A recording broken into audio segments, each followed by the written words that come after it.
As 3 fases de uma experiência: pré, participação e pós.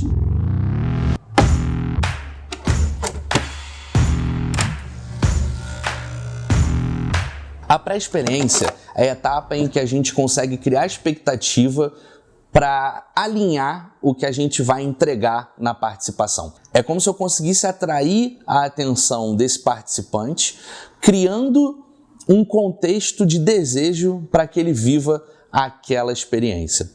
Nesse momento é super importante a gente traçar uma expectativa interessante o suficiente para que essa pessoa deseje fazer parte, mas que eu não crie uma expectativa tão grande a ponto de que eu não vou conseguir cumpri-la.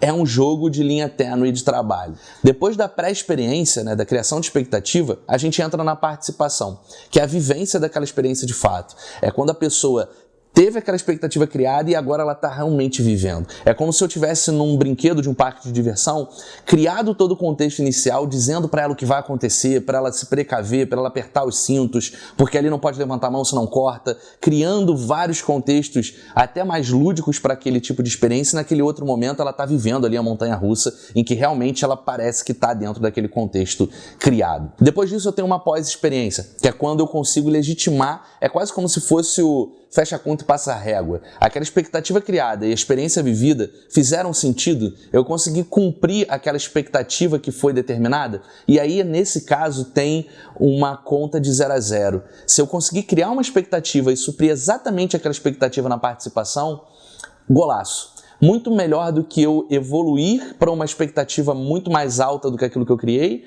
do que eu ter feito algo exatamente igual. Você mostrar o combinado e cumprir o combinado é perfeito na hora de criar uma experiência. E na pós é quando a pessoa sai na lojinha daquele brinquedo e consegue levar uma memória para casa. É como se ela conseguisse legitimar aquilo que ela viveu. É como se pudesse levar para casa um pedacinho daquele combinado claro em que ela criou uma relação afetiva de fato extremamente importante para ela.